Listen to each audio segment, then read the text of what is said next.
I'm going to do a little piece to just warm us up on some of the lessons I've learned about not failing in sport, although I'll be honest, I've done a lot of that, okay? But some of the lessons that I've learned about failure whilst playing sport, okay? I just thought it was an interesting way of looking at what we do, because there are so many parallels. I don't know if anybody recognises the lady on the left. Some of us will be old enough. Yeah, Jana Novotná. And in 1993, she lost to Steffi Graf in the Wimbledon final after being 5-2 and 40-15 up in the second set. And she lost that point. She then went on to not win another point for the rest of the match. And she cried on the Duchess of Kent's shoulder, proper hugs. Remember that TV moment? I mean, it's one in memory. She fortunately then kept coming back, and in 1998 was crowned Wimbledon champion. And she turned that failure around, and I thought it was just an apt photo.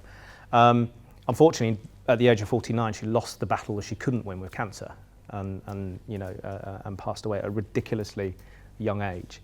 But she did show some incredible tenacity and battling spirit to turn that moment. And she was made famous. If you ask most people whether who won Wimbledon in 1998, female, they couldn't tell you. They all know it's Stefan Edberg for the men's side, but nobody could tell you who the woman was, because they remember her for 1993.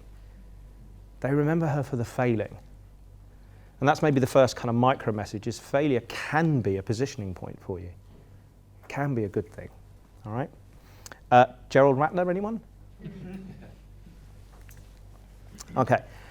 So, forgive me if you've heard this story before, but my journey towards failure started up against, well, you see where that guy's head is on Google Earth, okay?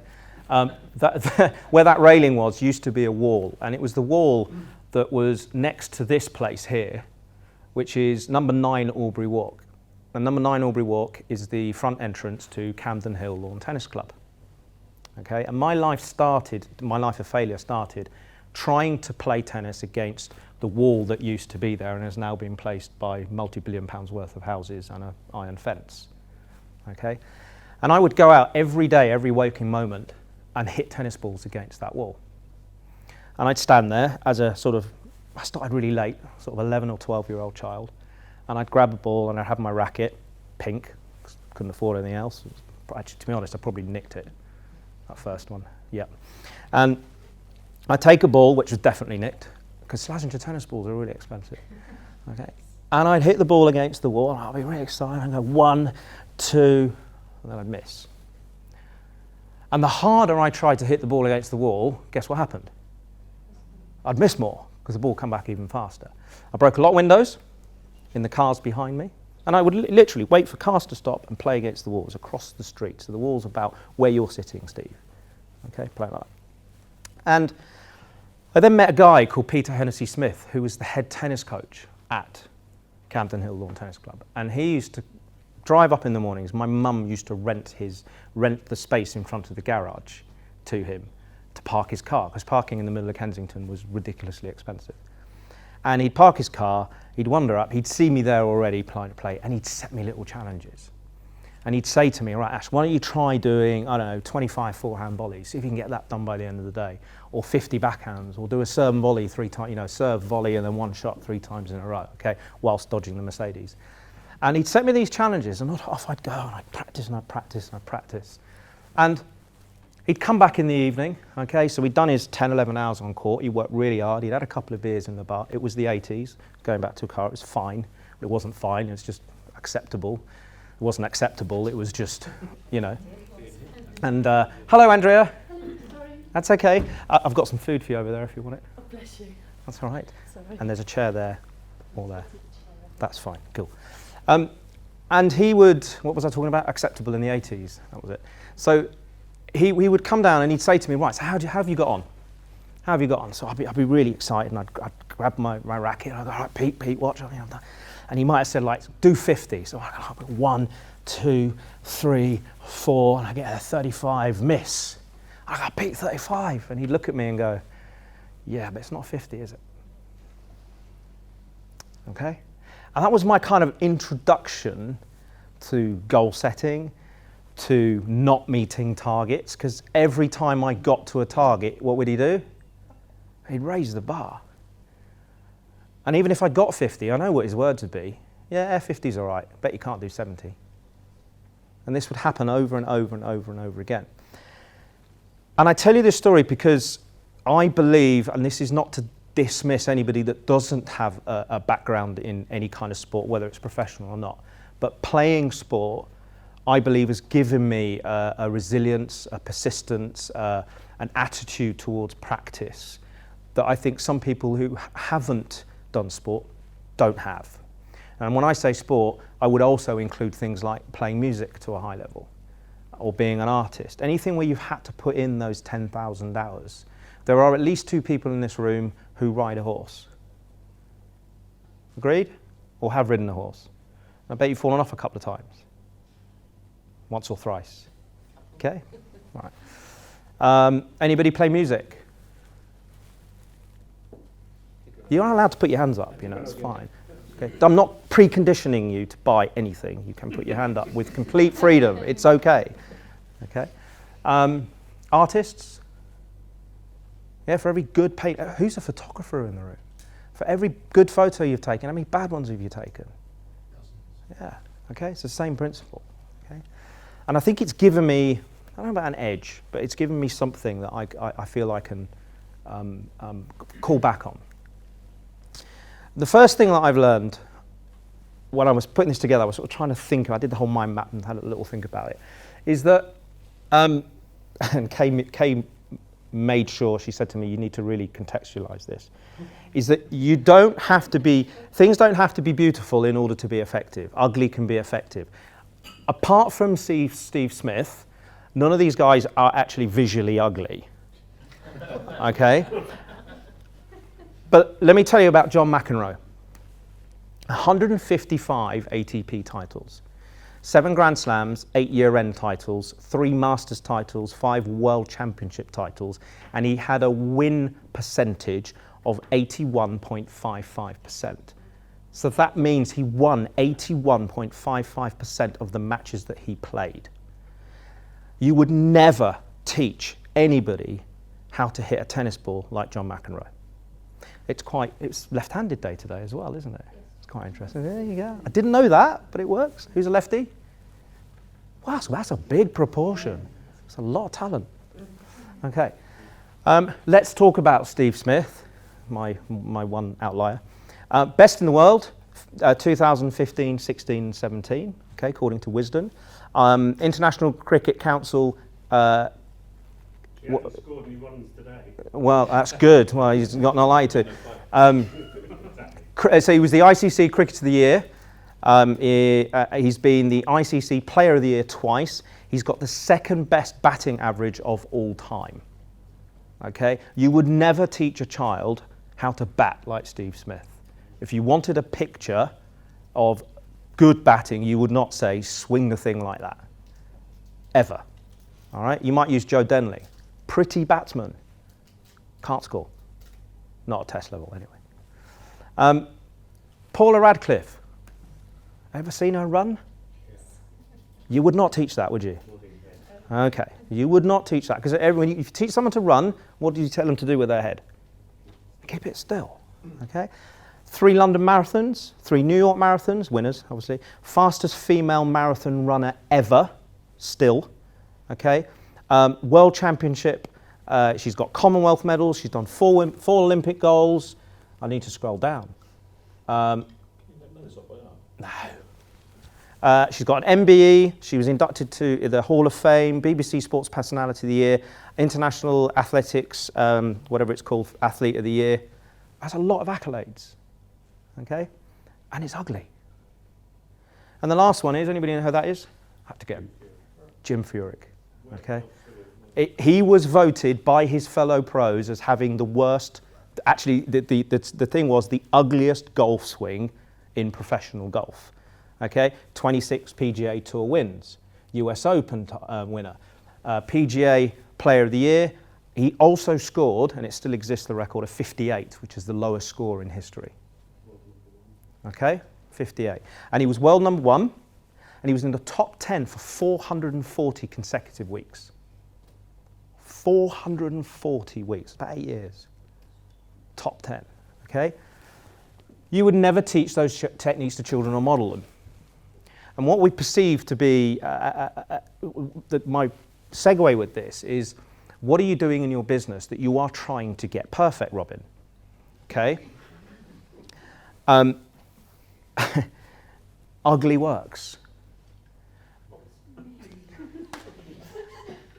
I was never a particularly pretty tennis player. Bron's seen me play tennis, okay? It's a slightly ropey. It worked. Because all I've got to do is get the ball over the net and in the court more often than my opponent. And in business is exactly the same. You have to sell whatever you're selling for more than it costs you to buy, and do that consistently. It's really simple maths. But it doesn't have to be beautiful. It just has to work. And the danger is that we often model, in the same way we talked about not using Steve Smith as a picture for batsmen, okay, or Laura Radcliffe as a video to teach kids to run. So why do we copy people and businesses that we perceive to be successful because they look good? You've got no idea what the swan's legs are doing underneath the water. You have no idea. And all of us, to one degree or another, are looking at another business in our field and going, oh, they're absolutely smashing it. They're doing really, really well. I mean, look at them. They've got all the branding and all this sort of, they look amazing. They speak on stage, da-da-da-da-da. You have no idea. You have absolutely no idea what's going on. What's going on in their heads, what's going on behind the scenes, what the real numbers are, the sleepless nights they're going through. So do what works for you, even if you think it's ugly.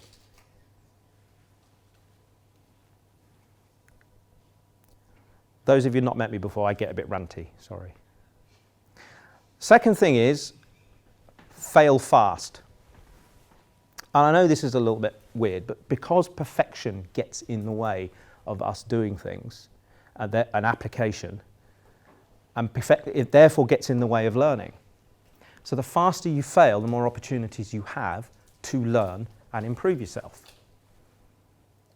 Get it done, test it, do it again, do it again, do it again, do it again. And the more often you fail and you get feedback, the quicker you can learn from it, and the quicker you'll get towards perfection. Although we all have to agree that perfection does not exist. Okay, who's got one of these?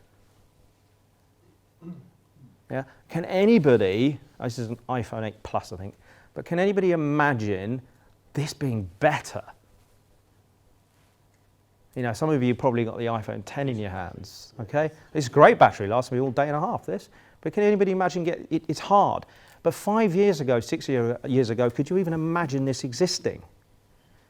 And 10 years ago, they just started with the shuffle. That was ugly. It was beautiful by its time. You look back at the shuffle now and you go, I'm not walking around one of those. But what did they do? They created something, they got it out there, they got some feedback, and they went again, and they went again, and they went again. So why are we waiting to create the iPhone 8 Plus, 10, 12 before we start getting it out there? Put it in front of people straight away. Can I have a volunteer? Paul's like, if I don't move, he won't see me. Christine, come out here. Really simple, this one, okay? All I'd like you to do, Christine, is just walk across the stage. Just walk across the room. Just walk. Okay? Pick somebody with heels. This is going to go down really, really well. Do you want to take your shoes off? Then you'll realise that I'm only like 4 foot nothing. No, you're 4 for everything. Like that. 4 for everything, okay? That's all that matters. So, walk across again. Now, I used to teach children how to walk. You've got to walk before you can run, Christine. Okay? Well, we'll get to that. I used to teach people how to walk. And fundamentally, biomechanically, when you teach a child to walk, what you're doing is you're teaching them to fall over. Because what you have to do, you now think about this. You take a step and consciously think about it. You are committing all your trust and faith to your other leg catching you, stopping you fail. Is that fair? Yes. Jog. Now, in order to jog, you have to fail faster. You have to commit to that moment of failure faster. If I ask Christine to sprint, okay, I'm asking her to commit to failing faster still. Who thought about the last time they walked down a set of steps? You just do it, don't you? You just commit to failing. And you trust that your other leg will support you and the step will catch you. If you started thinking about it, would you go down the steps? You want to do the sprint now, don't you? No. You want to get your shoes? Should we Christina Ripple for being braver than Paul? Okay. So my premise there is that we've all learnt to run. Everybody in this room can run in one way or another. And in order to do that, you've had to commit to walking faster. And the way you learn how to walk biomechanically is to fall, is to fail, is to trust in yourself. And the faster you do it, the faster you go. Fail fast. Right, next thing is, check my time, perfect. We all remember the Cricket World Cup a few weeks ago. Seems like a distant memory, doesn't it? Yeah. I should be politically accurate, shouldn't I? The Men's Cricket World Cup, because the ladies didn't do so well in the Ashes. There was a brilliant interview with Mark Wood, who's one of England's pace bowlers, if you don't know. And England had just lost 3 matches on the trot. And the interview basically said to him, so obviously there must be a lot of nerves and anxiety and fear about messing this match up. You know, you've got to beat India, because if you don't beat India, you're out of the World Cup and you host and stuff like that. You know, what did it feel like how do you deal with that fear of failing? And he said, well, along the lines of, and I'm paraphrasing, along the lines of, well, once I bowl the first ball, it's just practice. And I've bowled that ball tens of thousands of times before. It's no different. And you lose yourself in the practice. You just get on with it. The crowd disappears, the players disappear, you just see the stumps, and you just go through the motions. And what it made me realise is that the more repetitions of something that you do, the more confidence you have that you can do it, which creates competence, which creates confidence, which creates competence. And my question to you as business owners, with the things that you know you should be doing in your business to make a difference, are you practicing enough? Are you actually, we had quite a weighty session this morning, but are you doing the work on the things that matter so that when you actually need it to work, there's no fear?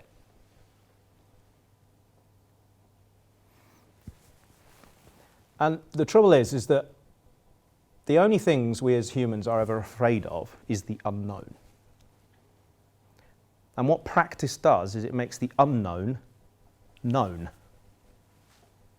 Gives you surety, gives you confidence.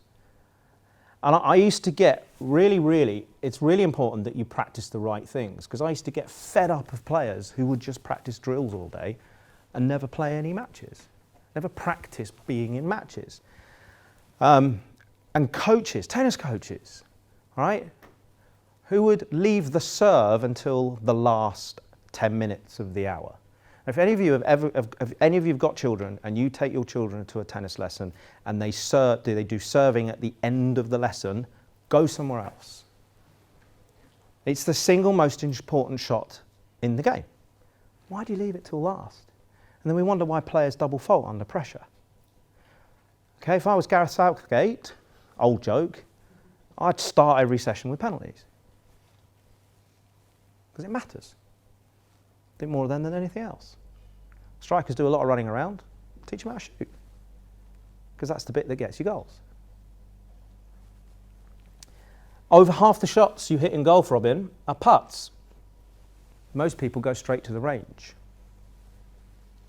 Oh, look at me. no pressure, I can hit the ball 250 yards. Get to the first tee, where's it go? Take your trousers down. All right, the ladies, okay? And the putts are the things that win you the hole. So what are your putts in business? What are the simple things that you know make a difference, but because you're too busy perfecting everything that you're doing, you never get a chance to practice the closing. So I'll give you a great example because we talked about it a little bit this morning. You'll come up with this brilliant marketing campaign to get in front of new people, and you've got the wonderful DVD that goes out. You have the follow-up sales letter. You do 18 beautifully crafted emails. You get a copywriter to do all of those. You know, you send some lumpy stuff, a Kit Kat, but you don't pick up the phone and say, do you want to buy my stuff? You'll do everything you possibly can to avoid that phone call. Because you get really, really good at all the other stuff, practice that, but you don't practice the phone call, so you avoid it. And most of us in this room know the story of McDonald's. I think it's 1.1 billion goes on their bottom line every single year. I think these numbers are there or thereabouts, because of one question. Would you like to go large with that? So it's that simple. Okay, so practice the right things. Practice the right things. I don't need to do that, you do that. However, practice is pointless, complete waste of time, without competition. You have to compete, you have to test whether what you are practicing works, so you can get the feedback. There was a massive boom in professional tennis coaching in the early 90s, early mid-90s. You know, David Lloyd started paying coaches retainers in their clubs, etc., etc. And by the mid-2000s, there were more children having coaching than there were children playing tennis matches. So we had turned the coaching into the sport. And there's something fundamentally wrong with that. I do remember having a conversation a couple of years ago. It could have been Robin. I've said Robin 3 times now, but it wasn't.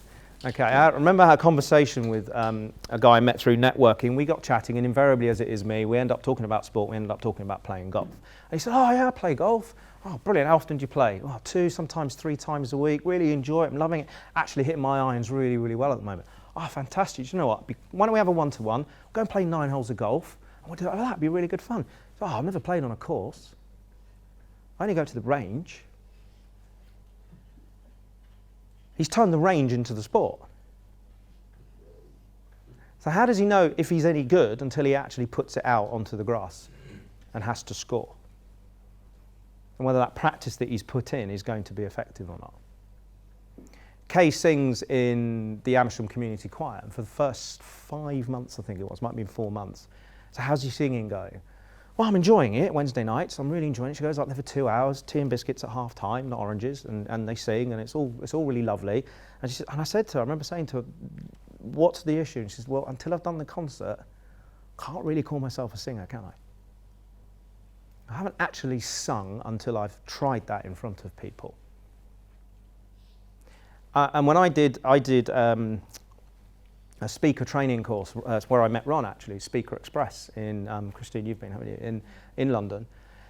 And one of the things that they do that's fantastic is that as early as possible, you get to practice in front of a live paying audience.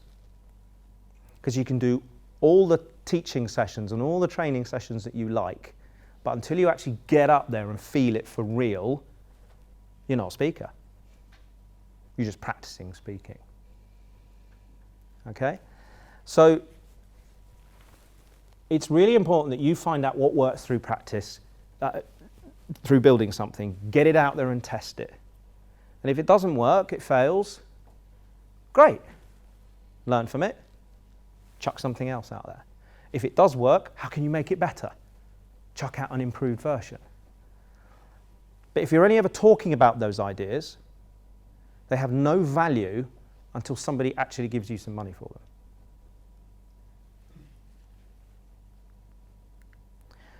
We all see that, all right? Yeah, I'll do that. So this is a very basic kind of learning wheel. So if I was going out and coach, I would assess where a player was. I'd identify the gaps in their ability. And I would assess by playing a game with them, even if they were a complete beginner. Who's never, ever, ever played tennis in their life before? Never hit a ball. Okay, so Robbie Shirley. It wouldn't matter. If I was still coaching tennis, I would give you a racket and a ball, I'd put the net in between us, I'd play some points with you. Let's see what you can do, let's see what the gaps are. I'd identify the gaps, I'd then do some teaching so you would learn. You'd go out and practice that, hopefully, not that anybody ever does because we turn the lessons into the sport. Then you go and compete. You find somebody of your level, or maybe a bit better, has it got better?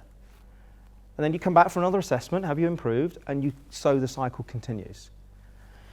So the same is true for your business, okay? Test, it doesn't start with the build, it starts with the test. Go and ask your market, do you want this? Do you want it? Then build it. Then test it by selling it to them. Get some feedback, improve it, test it, build it, and keep the loop going. Where do most people start? Build. How do you know if anybody wants it? Okay? Ask first. And the best way to ask is just sell it before you've built it. Has anybody done that? I know you have. Anybody else done that? Just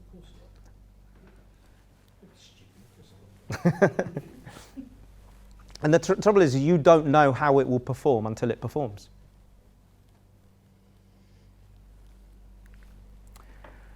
So, context is everything. So we're coming back to the failure piece here, okay? So recognizing where you are in the failure journey, if you like, is very, very important. So if you look at this picture, you might be forgiven that this car in front is leading this race. At first glance, everybody would assume that. There are a few smart people in the room going, I know what he's going to say next, okay? The fact of the matter is, this is a shot taken of, and I don't know who the drivers were, but that car at the back is about to lap that car at the front. So there are a whole lap ahead of them in the race. But our assumption is, the context that we create is that car's in front. It comes back to what I was saying before, we're modelling the car in front. But how do you know they're in front? Okay? And so what we often see externally bears no resemblance to reality at all until you dig in. And what it creates is that I invented a new word. I love a new word. It might be in the dictionary, I didn't check, to be honest. Okay? But comparisonitis. It's a good word because it sounds a little bit like a disease, because it is. It is a disease. Okay? So when I played tennis, I thought I was rubbish because I only ever looked at better players than me. I go out and watch Edberg, dress like him, try and hit my backhand like him. Okay? But what I forgot is who am I comparing myself to? Because there are tens of thousands, if not millions of people in the country, two of whom are in this room, who've never played the game before and might not be able to. I'm certainly better than them. And when I had a rating, I was better than everybody else below me. But we only ever look upwards, don't we? All right? And the same thing happened when I started coaching tennis. I thought, I'm an average coach. Until one day I found myself in command of 3 tennis courts and 24 17-year-olds who I was teaching to become coaches. It's all relative, okay? It's all relative. And the same is true for business. A lot of you have had challenges in your business. Compared to what? Because who owns a business in this room? I mean, everybody can put their hand up. I mean, there are 1 or 2 sort of vague-ish employers, but the vast majority of this room can go, my business, or I'm starting out in business, or whatever it is, okay? There are, for every single one of you in this room who's doing that, there are millions who are not brave enough. Millions. They're the people you could compare yourself to. Because they're looking at you going, oh my God, look at him. Look at what she's doing.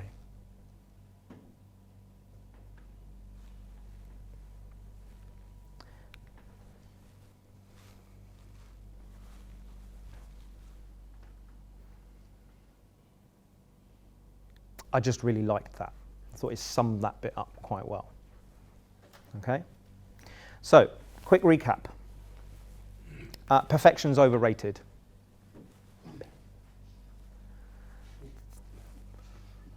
You know what I mean? Fail faster. Practice more. If you don't compete, if you don't test, there is no point. Just stop now. Because you can build all the funnels and think of all the great ideas, but until you put it in front of people and see if people want it, what is the point? Okay? Contextualize it. It's really, really important. This is really important as well.